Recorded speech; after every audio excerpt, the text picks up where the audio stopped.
Hey guys, tonight we are stepping into the shadows of the medieval city to explore a job that could only be done under the cover of darkness. We are going to follow the footsteps of the Gong Farmer, the night soil man who kept the city running while the world slept. So, before you get comfortable, take a moment to like the video and subscribe, but only if you genuinely enjoy what I do here. Now dim the lights, maybe turn on a fan for that soft background hum, and let's ease into tonight's journey together. It is midnight in London, and the year is 1400. The city has fallen into its deepest sleep, that quiet hour when even the taverns have gone dark and the last of the revelers have stumbled home to their beds. The streets are empty now, cleared of the daytime crush of merchants and beggars, of carts loaded with wool and barrels of wine, of the apprentices shouting and the dogs barking and the endless human noise that fills every waking hour of the medieval city. All of that has faded away. The night has come, and with it, a silence so complete that you can hear the distant bells of the church tower marking the hour, their sound floating across the rooftops like something from another world entirely. You are awake. You have been awake for some time now, lying in your narrow bed in the single room you rent near Cheapside, listening to the sounds of the city settling into sleep. The family in the room above you grew quiet an hour ago. The couple next door stopped their murmured conversation. Even the rats in the walls have ceased their scratching, as if they too need rest from the endless work of survival in this crowded, ancient place. But you do not have the luxury of sleep. Not now, not at this hour. This is when your work begins. You swing your legs over the side of the bed, your feet finding the cold wooden floor. The chill of it travels up through your body, waking you fully, chasing away the last traces of the doze you allowed yourself earlier in the evening. The room is dark except for the faint glow of coals still living in the small brazier near the door. You move toward it slowly, carefully, knowing every board that creaks, every uneven place in the floor. You have lived in this room for 3 years now, and you know it as well as you know the lines on your own hands. The air is cold. It is always cold in London at night, even in summer, and tonight there is a dampness to it that speaks of fog rolling in from the Thames. You can almost taste it, that river fog, thick and heavy with the smell of water and mud and all the things the river carries. It will be a good night for your work. The fog will muffle sound, will keep anyone who might be awake from seeing too much. Not that many people want to see what you do. Your work is necessary, essential even, but it is not the kind of work that people want to think about.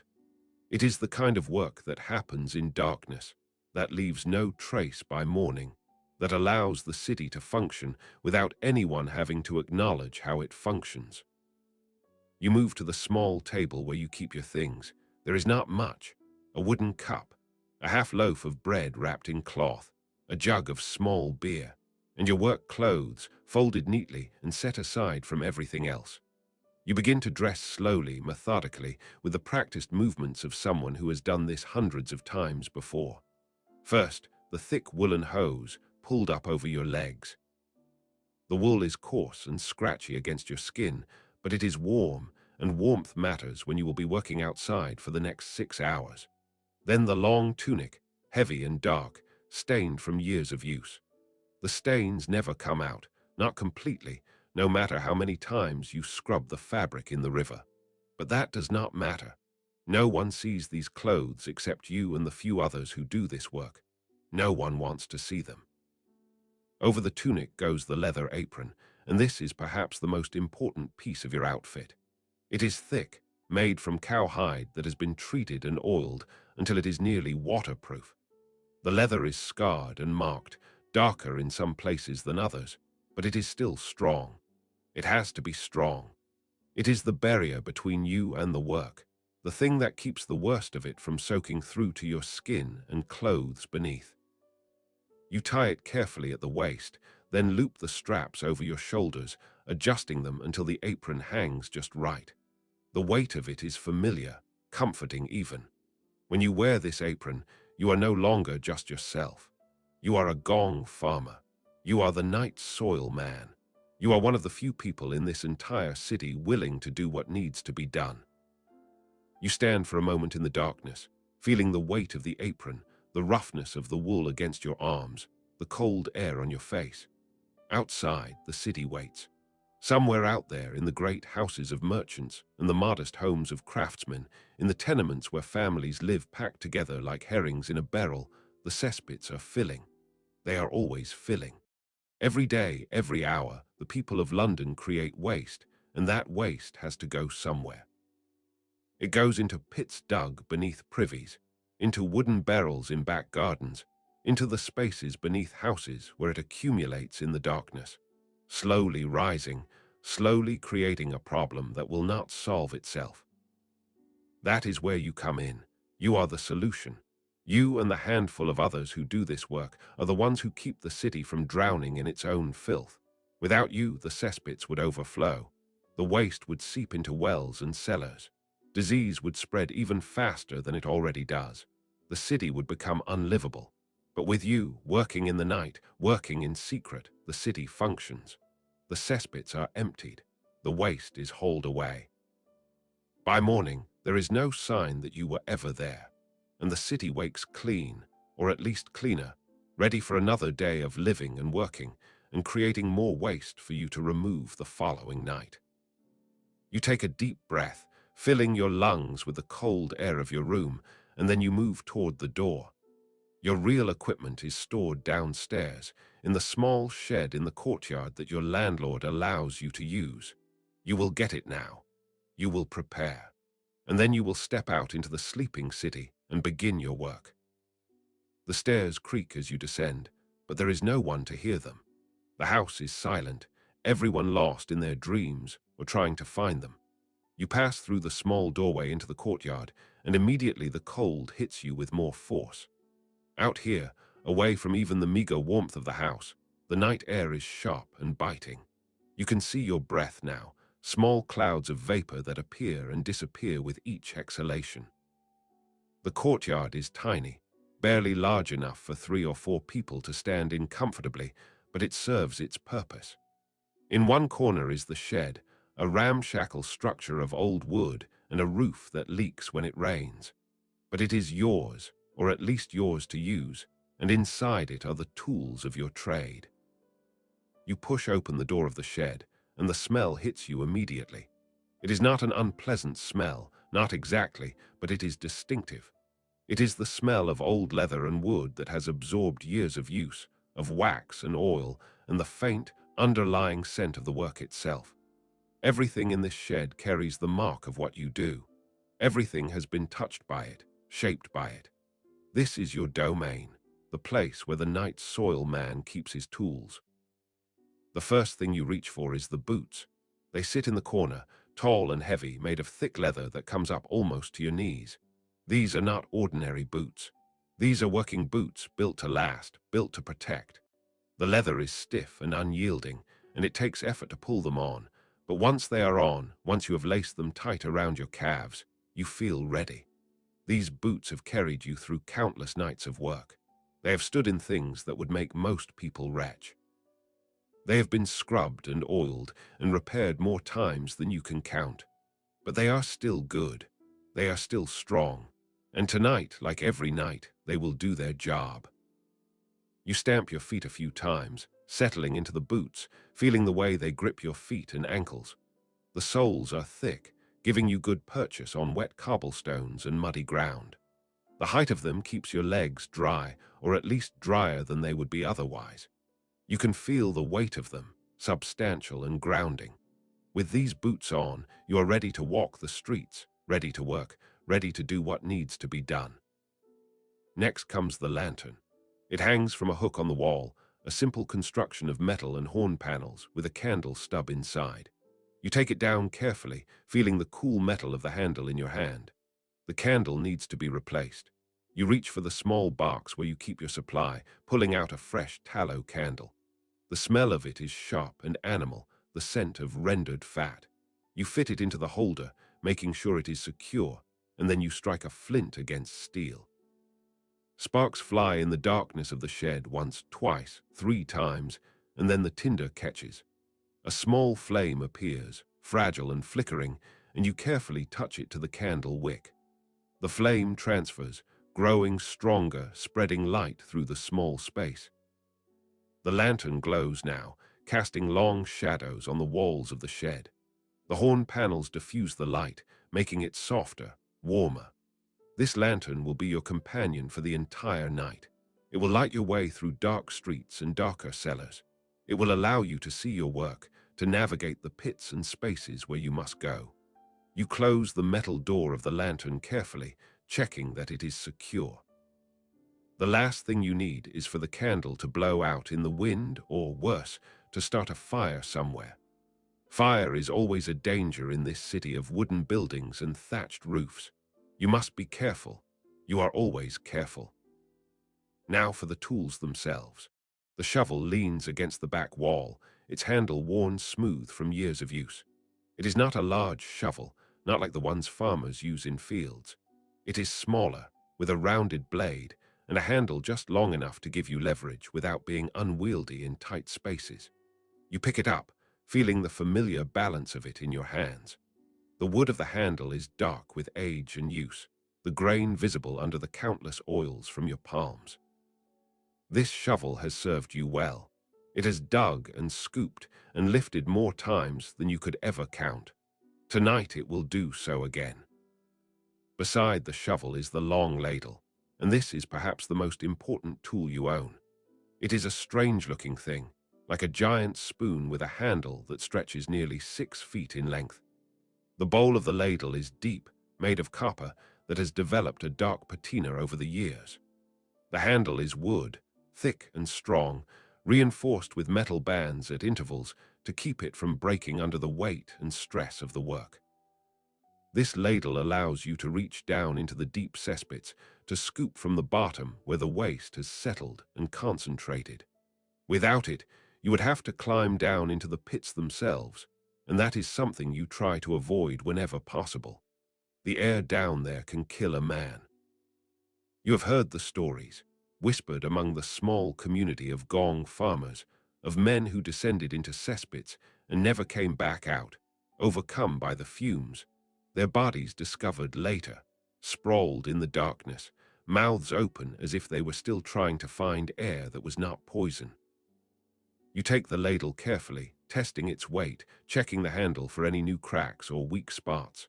It seems solid. Good. You will need it to be solid tonight. You have several houses to visit, several pits to empty, and the work must be done before dawn. That is the rule. The law, actually. Gong farmers are only allowed to work at night, when the streets are empty and the citizens are asleep. No one wants to see this work being done. No one wants to smell it, to be reminded of it, to have it intrude on their daylight hours. And so you work in darkness, in secret, removing the evidence of human life, so that the illusion of cleanliness can be maintained when the sun rises. You gather the rest of your equipment. The wooden buckets, 3 of them, stacked one inside the other. They are heavy even when empty, made of oak with iron bands around them to hold the staves together. Each one can hold perhaps 3 gallons when full, and when full they are almost too heavy to lift. But you have learned how to manage them, how to use your legs and your back in the right way, how to distribute the weight so that you can carry them without injury. These buckets are your livelihood. Without them, you could not transport what you collect. Without them, you could not do your job.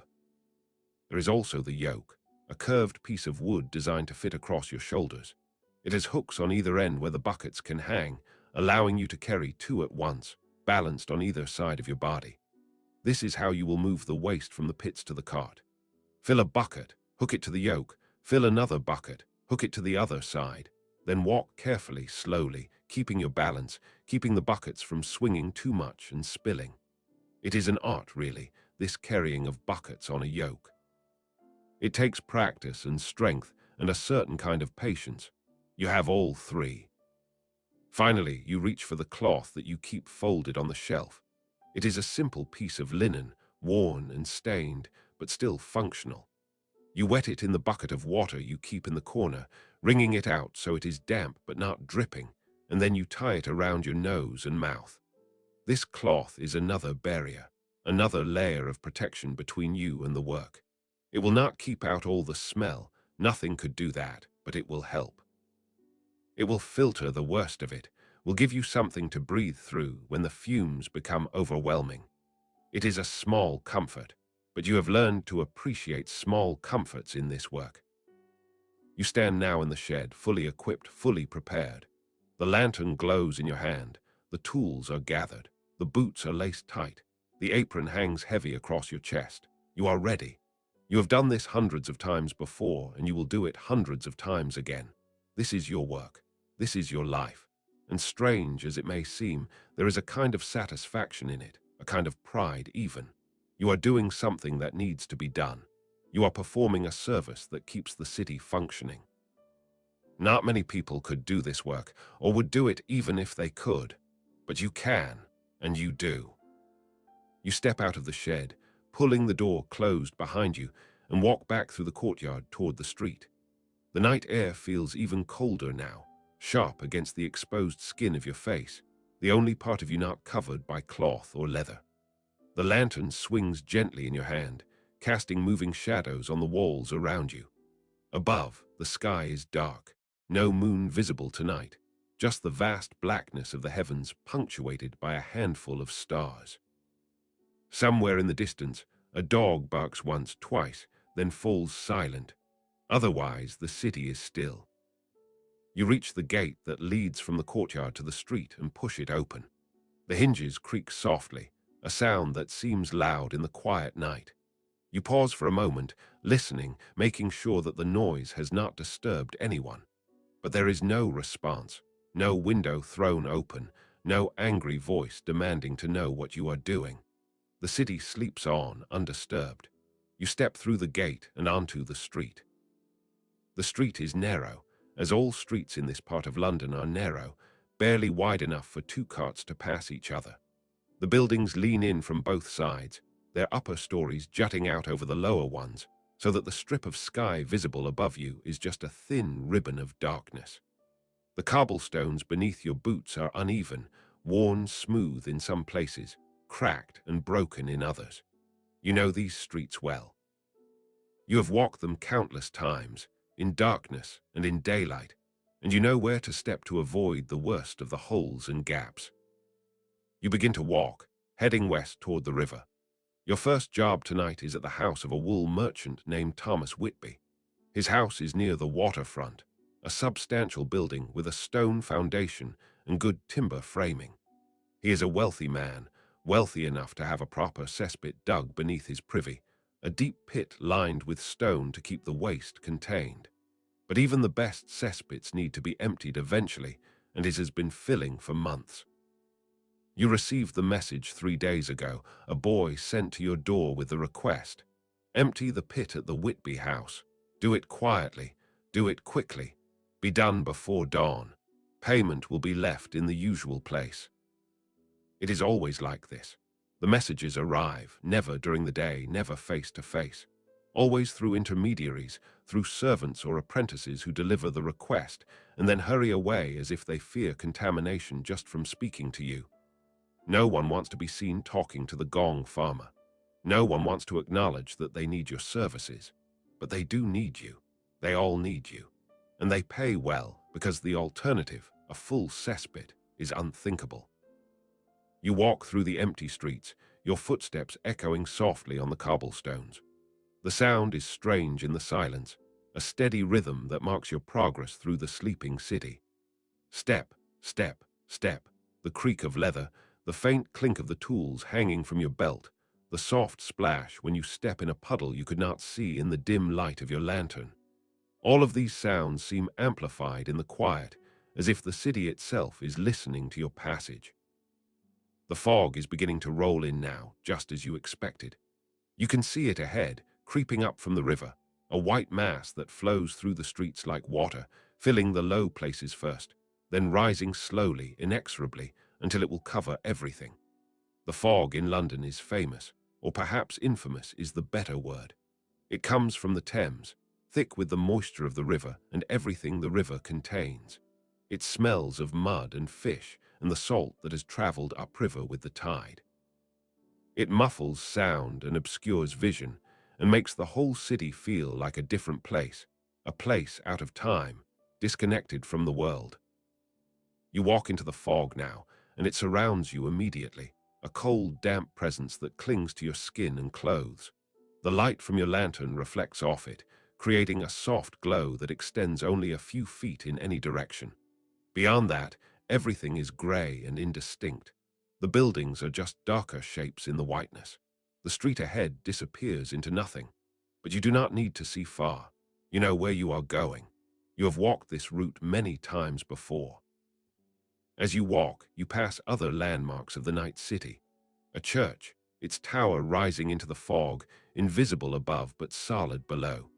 The door is closed and barred, locked until morning services. You pass a bakery, and even though it is closed, you can smell the faint scent of the ovens, the bread that will be baking before dawn so it can be fresh for the morning customers. The baker is probably asleep now, resting before his early start. His is another job that requires unusual hours, though not as unusual as yours.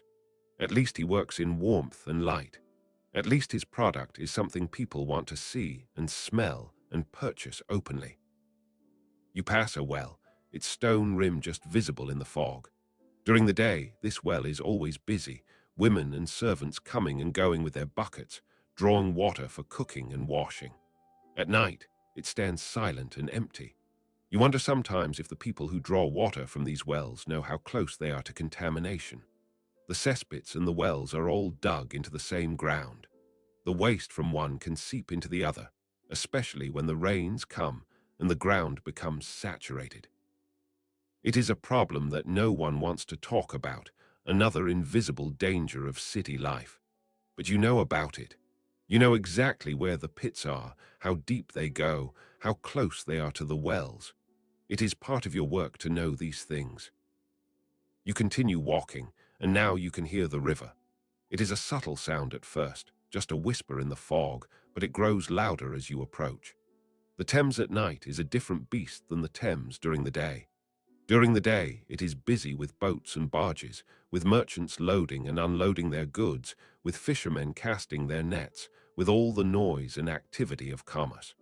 At night, it is quieter but not silent. The water continues to flow, continues to lap against the stone embankments and wooden pilings. The tide continues to rise and fall, and there are still a few boats out there, their lanterns visible as small points of light in the darkness.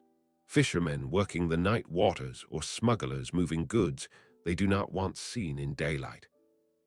You reach the street where Thomas Whitby's house stands, and you slow your pace, looking carefully at each building as you pass. Even in the fog, even in the darkness, you can identify the house. It is larger than its neighbors, with glass in the windows, real glass, not just old parchment or wooden shutters. Glass is expensive, a sign of wealth and status. The front door is heavy oak, fitted with iron bands and a large lock. But you are not going to the front door. No one enters a merchant's house through the front door at midnight, least of all a Gong Farmer.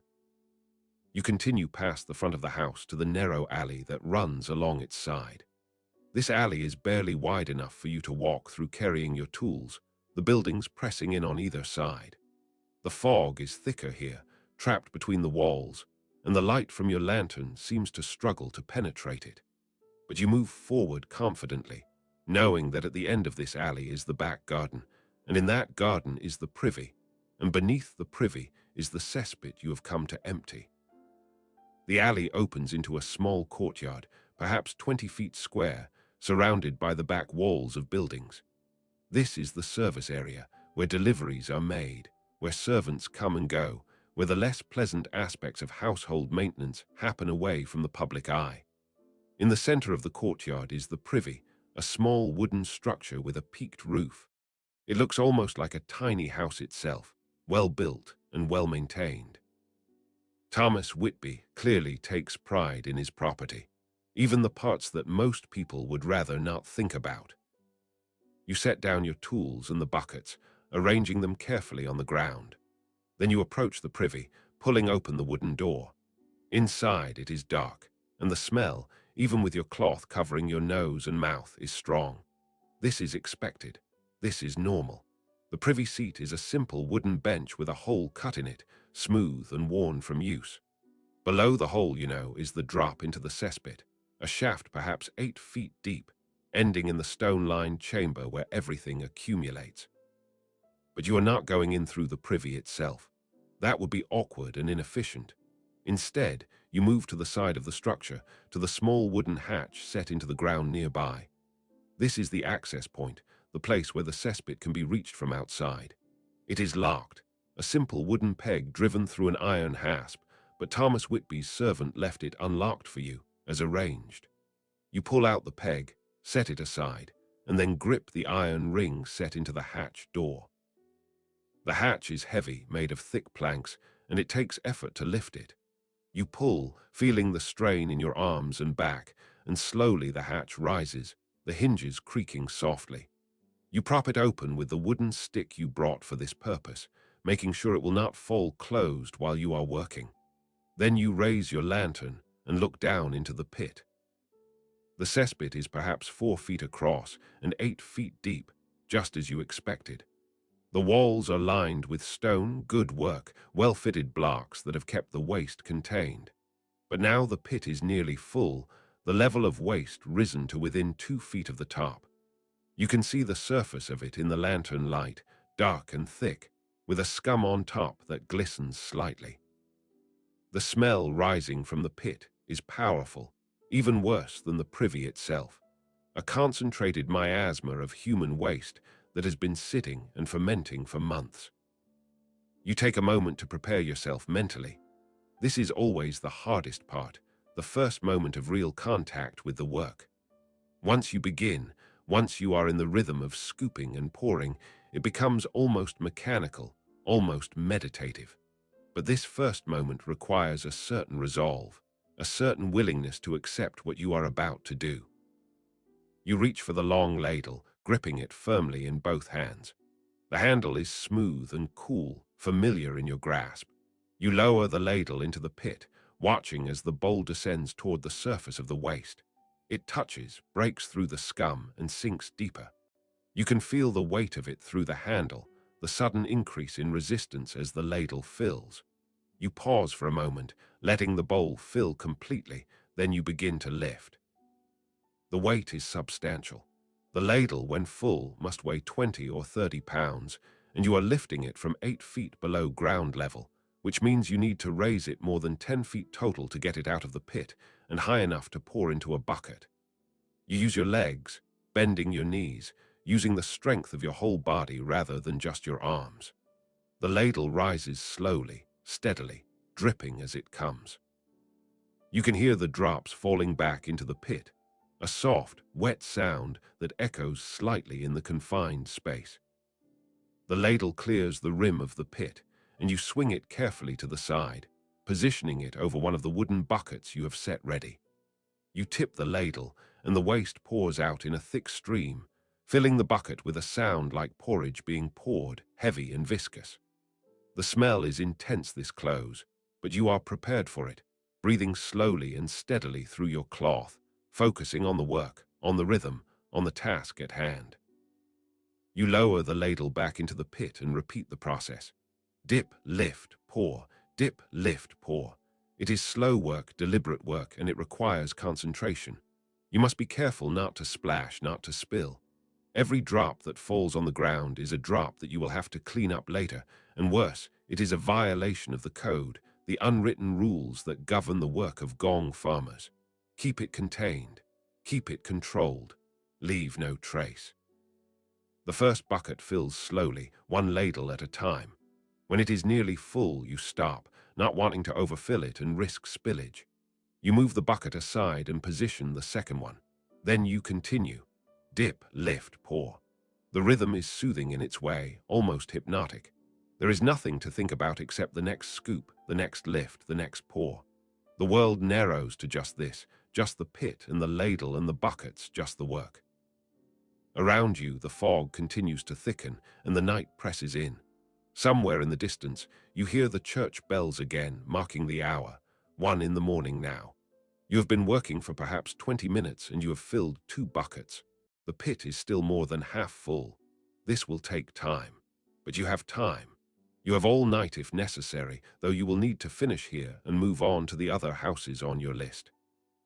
You have perhaps 5 or 6 hours before dawn, and you need to make the most of them. You pause for a moment, standing upright, stretching your back. Your shoulders ache already from the repetitive motion of lifting the ladle. This is hard work, physical work, the kind of work that leaves you exhausted by morning. But it is also honest work in its way. There is no deception in what you do. There is no pretense. You are simply removing waste, performing a necessary task, making the city livable. It may not be glamorous, but it is real. You look at the 2 full buckets and consider your next move.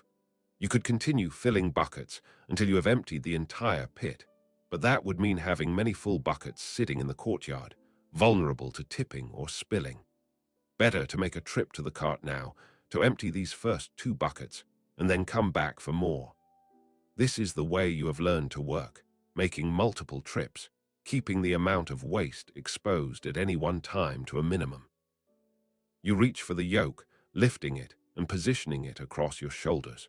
The wood settles into the familiar grooves, the weight distributing itself evenly across your back and shoulders. You bend and lift the first bucket, hooking its handle onto the hook on one side of the yoke. The weight pulls down immediately, and you brace yourself against it. Then you lift the second bucket and hook it on the other side. Now you have perhaps 50 or 60 pounds of weight hanging from your shoulders, balanced carefully on either side. You stand slowly, carefully, letting your legs take the weight. The buckets hang heavy, swaying slightly as you find your balance. This is the crucial moment. If you move too quickly, if you let the buckets swing too much, they will slosh and spill. You must move slowly, deliberately, keeping your movements smooth and controlled. It is like carrying water, except far heavier and far more unpleasant if it spills. You begin to walk, taking small steps, keeping your balance. The yoke creaks slightly with each step, the wood flexing under the weight. The buckets hang silent, their contents too thick to slosh much, but you can feel their weight with every movement, feel the strain in your shoulders and back. You move through the courtyard, back toward the alley. The fog has grown even thicker now, so thick that you can barely see the walls on either side of you. But you move forward confidently, trusting in your knowledge of the route, trusting in your experience. The alley seems longer on the way back, each step an effort, each foot of progress earned through strength and balance. The lantern hangs from a hook on your belt now, swinging with your movements, casting wild shadows on the walls around you. You emerge from the alley onto the street, and here the fog is so thick that you cannot see more than a few feet in any direction. The world has become a small bubble of light and visibility, with you at the center, and beyond that bubble, nothing but gray whiteness. You continue on, moving slowly through the empty streets, heading toward the place where you left your cart. The cart is waiting 3 streets away, near the river, with your horse standing patiently in the darkness. The horse is old, a draft animal past its prime, but still strong enough for this work. You have had him for 2 years now, and in that time he has become your partner in this nocturnal labor. He does not complain. He does not judge. He simply waits where you leave him and pulls when you ask him to pull. The weight on your shoulders is growing heavier with each step, or perhaps you are simply growing more tired. The buckets seem to press down on you, and you can feel the strain in your legs and back. But you keep moving. You have carried heavier loads than this. You have walked farther. This is what the work requires, and so you do it. You turn a corner and there, emerging from the fog like a ghost ship emerging from mist at sea, is your cart. It is a simple 2-wheeled affair, with a flat bed and high sides made of rough planks. The horse stands before it, his head lowered, possibly dozing. As you approach, he raises his head and looks at you with dark, patient eyes. You have no name for him. He is simply the horse, your companion in this work. You move to the side of the cart, and carefully, very carefully, you begin to unhook the buckets from the yoke. The first one comes free, and you lift it up and over the side of the cart, setting it down gently in the bed. The second follows. You can feel the relief in your shoulders as the weight comes off, the sudden lightness. You roll your shoulders, stretching, feeling the muscles protest, and then slowly relax. The cart bed already contains several empty barrels, large ones, perhaps 40 gallons each. These are what you will use to transport the waste once you have collected it from all the houses on your route. For now, you simply leave the full buckets sitting in the cart, ready to be emptied into the barrels later. You will make several trips tonight, filling buckets, carrying them to the cart, returning for more. It is repetitive work, tiring work, but it must be done. You stand for a moment beside the cart, catching your breath, letting your body rest before the next round. The fog swirls around you, thick and damp, and somewhere in the distance you can hear the river, that constant presence, flowing endlessly toward the sea. The city is still silent, still sleeping. You are alone in this world of fog and darkness, alone with your work and your horse and the weight of the task before you. You think, as you often do at moments like this, about the strange life you have chosen, or perhaps it chose you. You were not born to this work. You came to it, as many do, out of necessity. There are not many jobs available to a man with no guild membership, no family connections, no particular skills beyond a strong back and a willingness to do what others will not do. The Gong farming offered wages, poor wages perhaps, but steady. And it offered something else too, something harder to name. It offered a kind of freedom. You work alone. You work at night. You answer to no master except the work itself. There is something to be said for that, even if the work is hard and unpleasant. And there is this too. You are part of something essential. The city depends on people like you, even if it does not want to acknowledge that dependence. Without the Gong farmers, without the night soil men, the city would collapse into squalor and disease. You are, in your own way, one of the people keeping London alive. That thought gives you a kind of quiet pride, a sense of purpose. You may not be a merchant or a craftsman. You may not have wealth or status, but you have this. You have the knowledge that you are doing necessary work. You reach out and stroke the horse's neck, feeling the warmth of him, the solidness. He turns his head slightly, acknowledging your presence, then goes back to his patient waiting. You pick up the yoke again, settling it on your shoulders, ready for the return trip to the Whitby house. There is still much work to do there. The pit is not even half empty yet. You will need to make at least 3 or 4 more trips like this one, maybe more, before you can move on to the next house on your list. You walk back through the fog, retracing your steps, following the route you have already memorized. The streets are utterly empty. No one else is abroad at this hour. There are rules about this, laws actually. The Gong farmers are forbidden to work after sunrise. They are forbidden to spill their loads in the street. They are forbidden to do anything that might bring their work to the attention of the daytime city. And in return for following these rules, they are allowed to do their work unmolested, to move through the city at night, to access the cesspits and privies of even the wealthiest homes. There is a code among the Gong farmers too, unwritten but well understood. You do not steal. You do not pry into the affairs of the houses you visit. You do your work and you leave. You do not gossip about what you might see or hear. You maintain the fiction that you are invisible, that your work does not exist. This discretion is part of why you are tolerated, why you are allowed to continue. If the Gong farmers were indiscreet, if they spread rumors or made themselves obtrusive, the city would find another way to deal with the problem. But because you and your fellow workers maintain this code, because you stay in the shadows, the arrangement continues. You reach the alley beside the Whitby house and make your way back to the courtyard. The hatch to the cesspit is still propped open, just as you left it, and your tools are still arranged on the ground. You carefully set down the yoke and the empty buckets, and then you pick up the ladle again. Back to work. Back to the rhythm. Dip, lift, pour. Dip, lift, pour. The third bucket begins to fill, ladle by ladle, scoop by scoop. Your arms are tired now, and your back aches from the bending and lifting, but you push through it. This is what the work requires. This is what you signed up for. The waste continues to come up from the pit, thick and heavy, filling the bucket one ladle at a time. As you work, you become aware of another presence in the courtyard. You hear footsteps, soft and cautious, and you look up to see a figure emerging from the fog. For a moment, your heart races. Has someone discovered you? Has the watch been called? But then you recognize the shape, the familiar outline. It is another Gong Farmer, a man named William, who works this same part of the city. You have passed each other before on nights like this, two shadows doing the same unpleasant work. William nods to you, a simple acknowledgement, and you nod back. There is no need for words. You both understand what the other is doing, why you are both here in the fog and the darkness. William is carrying his own yoke, his own buckets, heading to a house nearby perhaps, or maybe just passing through on his way to his cart. The two of you are colleagues in a profession that has very few members. There is a camaraderie in that, a shared understanding that needs no elaboration. William passes on, disappearing back into the fog, and you return to your work.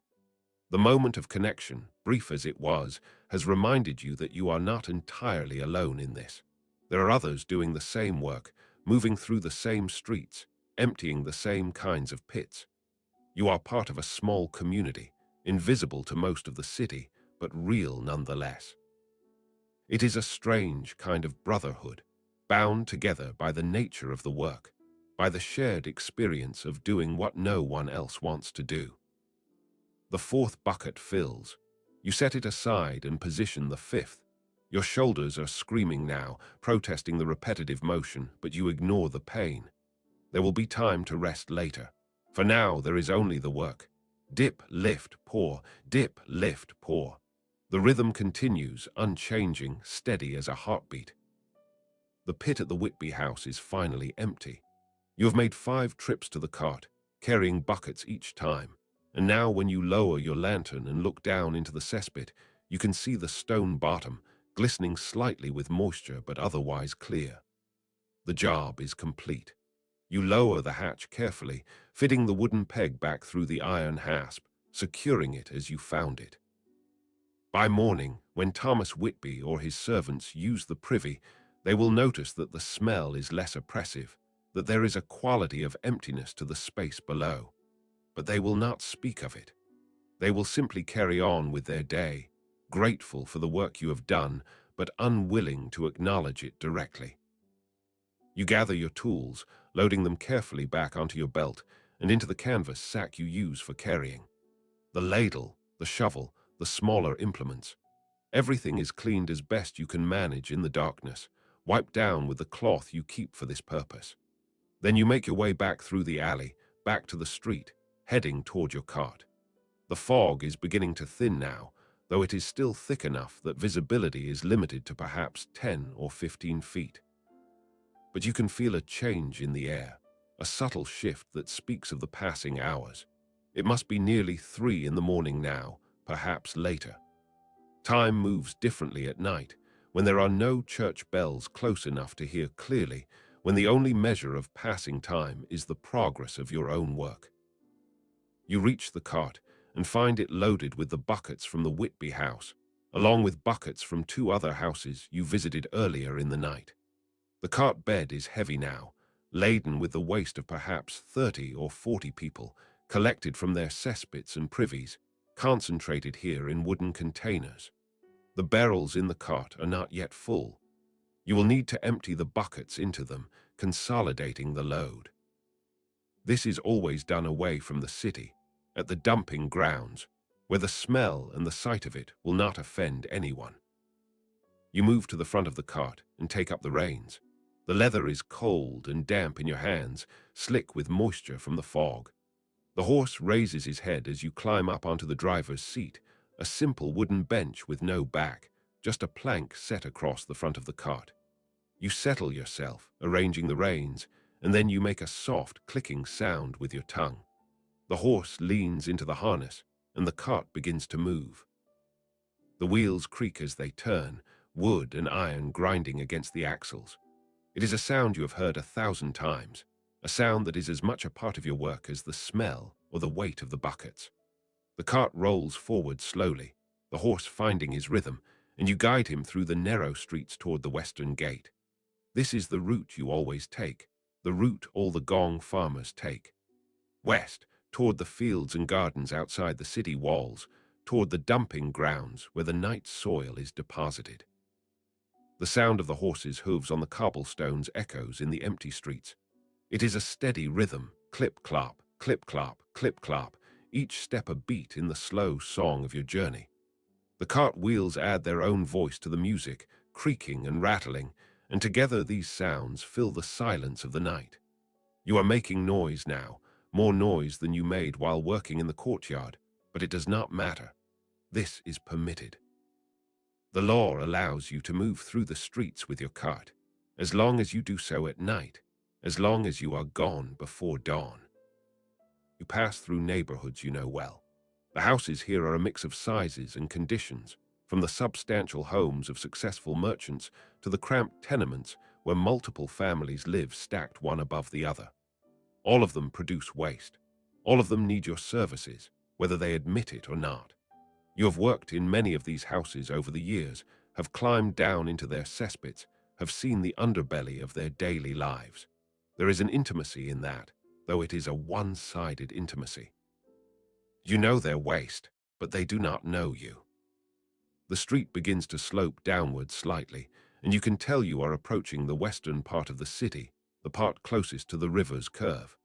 The fog is thinner here, blown away perhaps by the wind that comes off the water. You can see farther now, can make out the shapes of buildings more clearly. And ahead, perhaps a quarter-mile distant, you can see the faint glow of torches. The city gate. Every major city gate has guards, men who stand watch through the night, ostensibly to prevent intruders from entering or criminals from escaping. In practice, the guards at night are often older men, past their prime for fighting, or young men who have drawn the unlucky duty. They stand at their posts, trying to stay awake, trying to stay warm, counting the hours until dawn when they can be relieved. You know these guards. You see them every night you make this journey. They know you too, know your cart, know what you are carrying. As you approach the gate, you slow the horse to a walking pace. The gate itself is a massive wooden structure, reinforced with iron bands, set into a stone archway that forms part of the city wall. During the day, the gates stand open, allowing traffic to flow freely in and out. At night, they are closed, but there is a smaller door set into one of the main gate panels, a pedestrian entrance that remains accessible.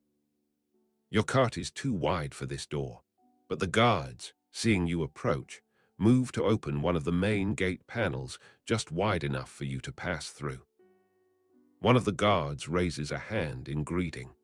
His name is Robert, a man of perhaps 50 years, with a grizzled beard and a perpetual cough.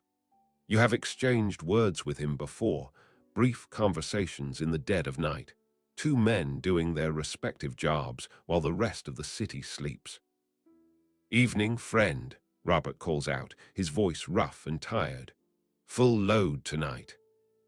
"Full enough," you reply, your voice sounding strange to your own ears after hours of silence. "Whitby House and a few others."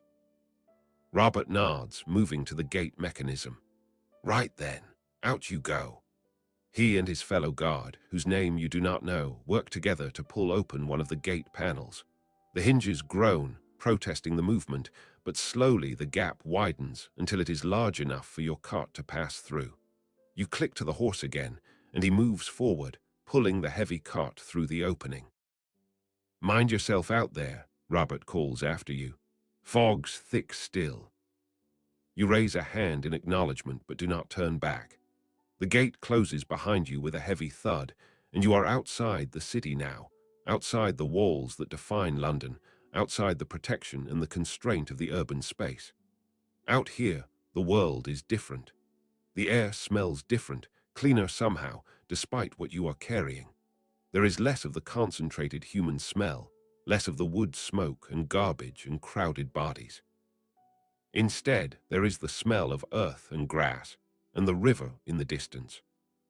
The road continues westward, but it is no longer paved with cobblestones. Out here, it is simply packed earth, rutted from the passage of countless carts and wagons.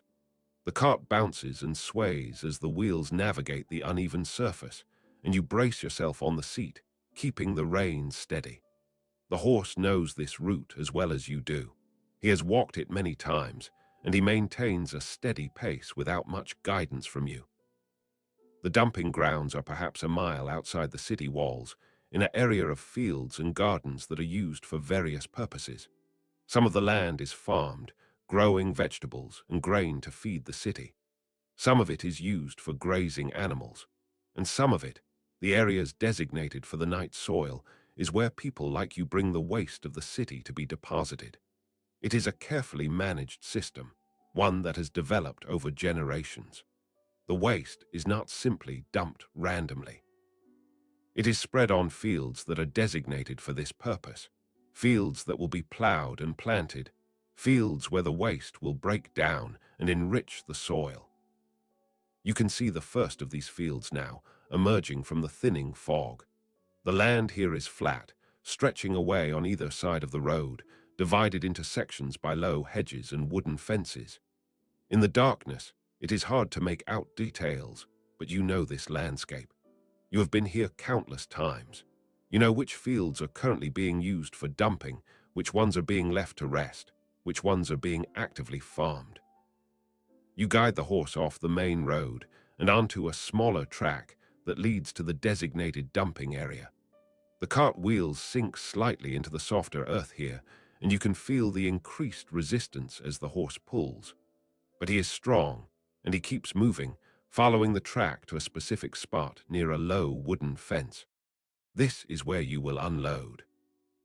You bring the horse to a stop and set the brake on the cart, a simple wooden lever that locks the wheels in place. Then you climb down from the seat, your boots sinking into the damp earth.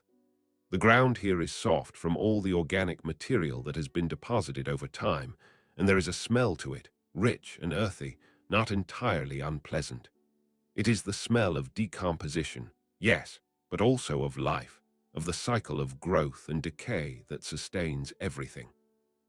You move to the back of the cart and begin to unload. The buckets are heavy, and your arms and shoulders protest as you lift each one, but you have done this so many times that the motions are automatic. You carry each bucket to the edge of the designated area and pour its contents onto the ground. The waste spreads out in a thick layer, dark and viscous in the lantern light. You work methodically, bucket after bucket, until the cart is empty and the barrels are clean. This is where the night soil will stay, spread across this field in a layer perhaps 2 or 3 inches thick. Over the coming days and weeks, it will begin to break down, the bacteria and insects and natural processes of decay transforming it from waste into soil. And next spring, or perhaps the spring after that, this field will be plowed and planted. Crops will grow here, nourished by what you have deposited tonight. The waste of the city will become food for the city, completing the cycle. This is something that most people in London do not think about, do not want to think about. They see the bread on their table, the vegetables at the market, the grain that feeds their animals, and they do not ask where the fertility comes from that allowed these things to grow. But you know, you are part of that cycle.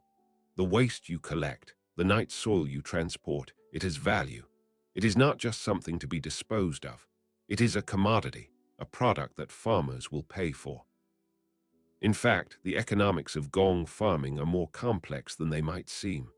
You are paid by the households whose cesspits you empty, yes, but you also make money from the farmers who buy the night soil from you. It is not a lot of money. The farmers are not wealthy and they drive hard bargains. But it is enough to make the work viable, enough to support yourself and the few others who do this job. The waste of the city has value because it contains nitrogen and phosphorus and all the other elements that plants need to grow. It is, in its own unpleasant way, black gold. You finish emptying the last bucket and carry them back to the cart, stacking them neatly in the bed. The barrels you leave in place. You will fill them again on future nights, and when they are full, you will roll them off the cart here at the dumping ground to be collected by the farmers who have purchased the contents. It is a system that works, a system that has been refined over centuries of urban living. The city produces waste. The countryside needs fertilizer. You are the link between the two. With the cart empty and the buckets loaded, you allow yourself a moment of rest. The work is not finished. You still need to return to the city, still need to clean your equipment, still need to make your way home before dawn. But the hardest part is done. The cesspits are emptied. The waste is deposited. The primary task of the night is complete. You walk a short distance from the cart, away from the dumping area, to where the ground is drier and the air is cleaner. Here, you sit down on a low stone wall that marks the boundary between fields. The stone is cold and slightly damp from the fog, but it feels good to sit, to take the weight off your feet and legs. You reach into the pocket of your tunic and pull out a small bundle wrapped in cloth. Inside is a piece of hard cheese and a heel of bread, your meal for the night, saved until now. The cheese is sharp and salty, the kind that keeps well without spoiling. You bite off a piece and chew slowly, savoring the flavor. It is simple food, peasant food, but after hours of hard work it tastes wonderful. The bread is dense and dark, made from rye flour, tough enough that you have to work at it with your teeth. But it fills your belly, gives you energy for the journey back. As you eat, you look up at the sky. The fog has cleared significantly now, and above you, the stars are visible, countless points of light scattered across the darkness. You are not an educated man. You do not know the names of constellations or the movements of planets, but you know the stars are beautiful. You know that sitting here, outside the city walls, away from the noise and the smell and the press of humanity, there is a peace that you cannot find anywhere else. This is perhaps the best part of your work, these moments of solitude in the darkness outside the city. During the day, you are just another face in the crowd, another poor man trying to survive in a world that offers little mercy to those without wealth or connections. But out here, at night, you are something else. You are the Gong Farmer. You are the man who does what needs to be done. And in these quiet moments, eating your simple meal and looking at the stars, you feel a contentment that has nothing to do with money or status. The horse stands quietly nearby, his head lowered, possibly dozing again. He is a good horse, patient and reliable. You wonder sometimes what he thinks about these nightly journeys, if he thinks at all in the way humans do, but probably not. Probably he simply exists in the moment, eating when there is food, pulling when asked to pull, resting when allowed to rest. There is a simplicity to that, a kind of wisdom even. You finish your cheese and bread, brushing the crumbs from your lap.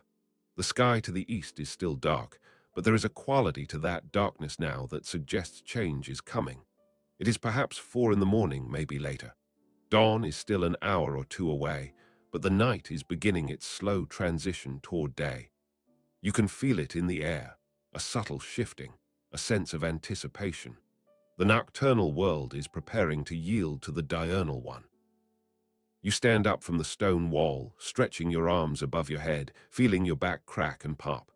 Your body is tired, muscles aching from the night's exertions, but it is a good tired, the fatigue that comes from honest work completed. You walk back to the cart, checking that everything is secured properly. The empty buckets are stacked. The barrels are in place.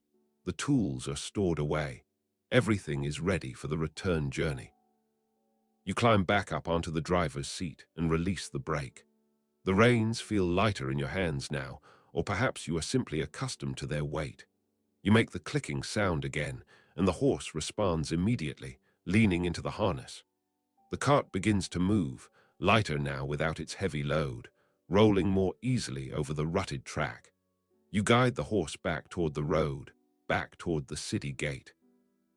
The return journey is always faster than the outward one. The cart is lighter, for one thing, which means the horse can move more quickly. But there is also a psychological element. You are heading home now, heading toward rest. The work is behind you. All that remains is the cleanup and the walk back to your room. The prospect of your bed, of lying down and closing your eyes, of sleeping through the daylight hours while the city goes about its business, that prospect pulls you forward. The road passes beneath the wheels, the steady rhythm of the horses' hooves marking your progress. You pass fields and hedges, pass the dark shapes of farm buildings, pass a pond that reflects the starlight like a piece of fallen sky. And then you see the city walls ahead, that massive stone barrier that encircles London, protecting it from external threats while also containing everything within.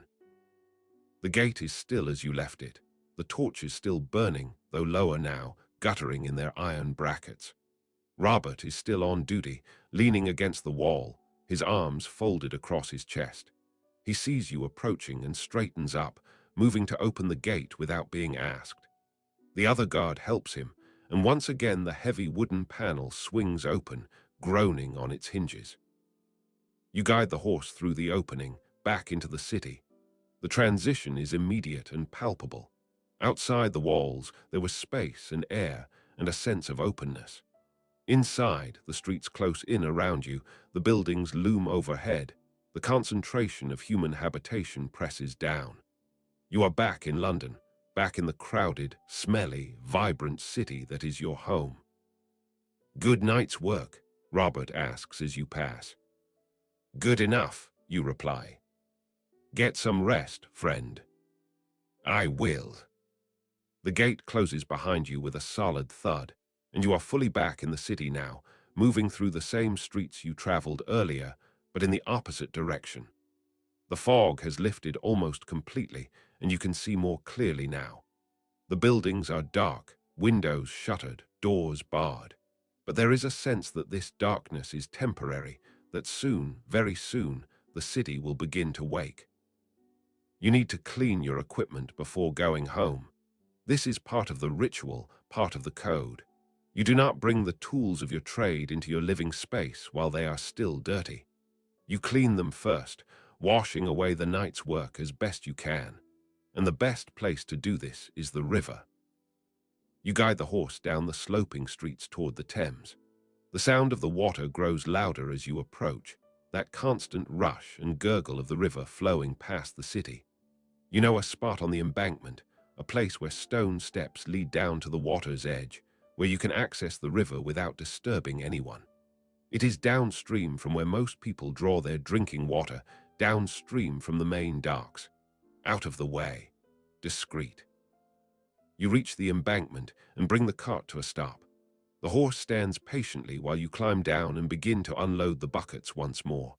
You carry them, one at a time, down the stone steps to the river's edge. The water is black in the darkness, moving past with a quiet determination. The tide is going out. You can tell from the exposed mud at the waterline, from the way the current pulls steadily toward the sea. You crouch at the water's edge and begin to wash the first bucket. You dip it into the river, letting the water flow in, swishing it around to loosen any residue clinging to the sides. Then you pour it out and repeat the process. The cold water numbs your hands, but you do not mind. This is necessary. This is how the work ends properly, with cleaning, with a return to some semblance of cleanliness. Bucket after bucket, you wash them in the river. The wooden staves are dark with water, the iron bands gleaming wetly in the faint light from your lantern. You scrub at any stubborn spots with a brush you keep for this purpose, working until each bucket is as clean as you can make it in the darkness. It is not perfect. Nothing about this work is perfect, but it is good enough. When the buckets are clean, you turn your attention to the other tools. The ladle gets special care, the long handle wiped down with a wet cloth, the copper bowl scrubbed until it shines. The shovel, the smaller implements, all of them get washed and cleaned. And finally, you turn to your own person. You scrape the mud from your boots with a stick, then dip them in the river, washing away the worst of the filth. The leather apron gets a similar treatment, though you know from experience that the staining is permanent. But at least you can remove the surface layer, can make it somewhat more acceptable. You stand at the river's edge for a moment, looking out across the dark water. Somewhere on the far bank, there are more buildings, more lives being lived, more waste being created that will need to be collected. The river flows on, indifferent to human concerns, carrying whatever is put into it downstream toward the sea. It has flowed like this for thousands of years, long before London existed, and it will continue to flow long after the city is gone. There is something humbling about that thought, something that puts your own small life and small work into perspective.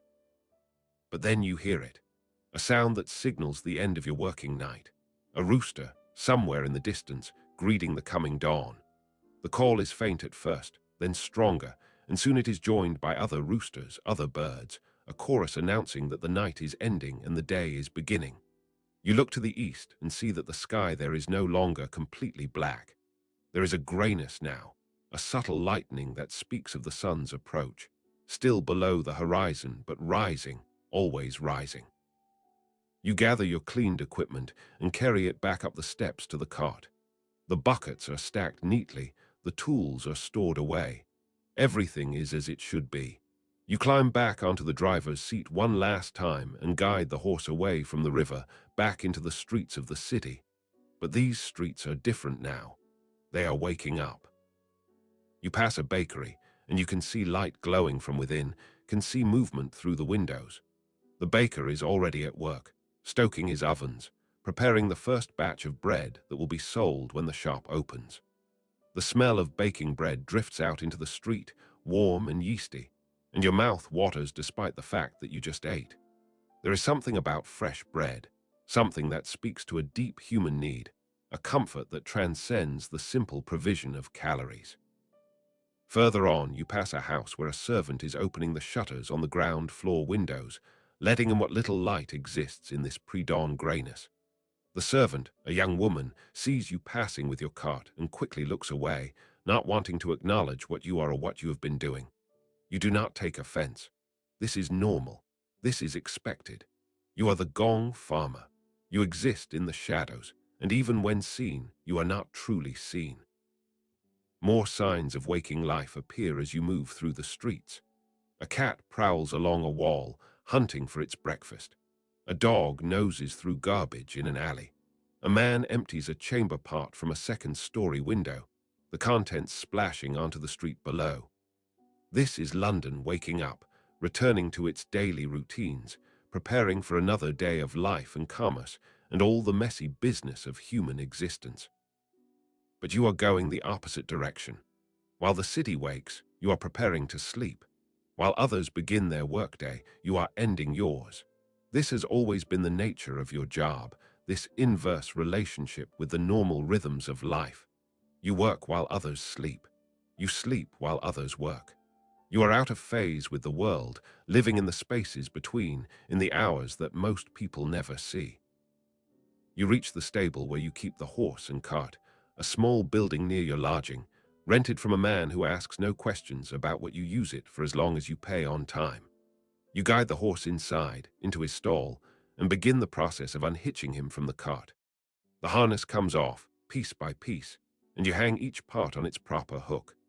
The horse shakes himself, freed from the weight and constraint, and moves to his feed trough where you have left hay and oats. He begins to eat, his strong teeth grinding the grain, content in his simple animal way. You give him a brief rub on the neck, a moment of connection and gratitude. He has worked hard tonight, as he does every night, and he deserves this rest and this food.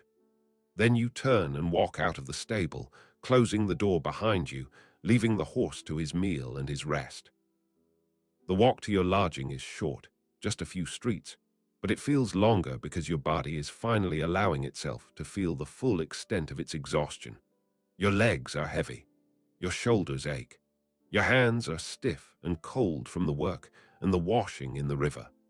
Every step requires a conscious effort, a decision to keep moving rather than simply sitting down where you are and closing your eyes. But you keep walking. You turn the familiar corners, past the familiar buildings, and finally arrive at the door of the house where you rent your single room. The door is unlocked. You push it open and step inside, into the dim interior that smells of cooking grease and old wood and the accumulated scent of many people living in close quarters. The stairs creak as you climb them, loud in the quiet house, but no one stirs. Everyone else is still asleep, or just beginning to wake. You reach your door and push it open. The room is exactly as you left it hours ago, dim and cold, the coals in the brazier long since gone out. You step inside and close the door behind you, shutting out the rest of the world. Here, in this small space, you are finally alone, finally done with the work and the night and all the demands they place upon you. You begin to remove your work clothes, starting with the heavy leather apron. It hangs on its hook by the door, ready for tomorrow night. The boots come off next, a relief so profound that you almost groan aloud.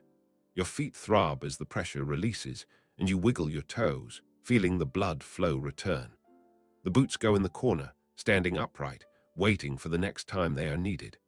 The tunic, the hose, all of it comes off and is folded neatly, set aside in the space designated for work clothes. You are left standing in your undershirt and brace, shivering slightly in the cold air of the room.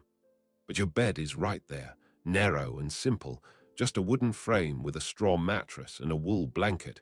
But it might as well be a king's bed for how welcome it looks. You move to it, sitting down on the edge, feeling the straw compress beneath your weight. The fatigue is overwhelming now, pressing down on you like a physical weight. You lie back, swinging your legs up onto the mattress, and pull the wool blanket over yourself. The wool is scratchy and the blanket is thin, but it is enough. Your body begins to warm, slowly, gradually, the heat of your exertion from the night's work finally able to accumulate now that you are still. You close your eyes, and immediately the events of the night begin to replay in your mind. The cesspits, the buckets, the cart, the dumping grounds, the river. All of it flows through your memory like water through a stream rushing past, heading toward the sea of sleep. Outside, beyond your shuttered window, the city continues to wake. You can hear it now, the increasing sounds of human activity, voices calling, carts rolling, doors opening and closing, the church bells ringing to call the faithful to morning prayers. All of it is the music of a city coming to life, a city that has been cleansed during the night by your labor and the labor of others like you. The streets are clean. The cesspits are empty. The cycle can continue for another day. But you do not need to think about that now. Your work is done. You have earned this rest. Your muscles are relaxing, sinking into the mattress, releasing the tension they have carried through the long night. Your breathing slows, deepens, becomes the regular rhythm of approaching sleep. Your mind, so focused and alert during the work, begins to let go, to drift, to float away from the concerns of the waking world. And as you pull the wool blanket up to your chin, the sun just begins to peek over the horizon. The city is waking up, but your work is done. You have earned your rest.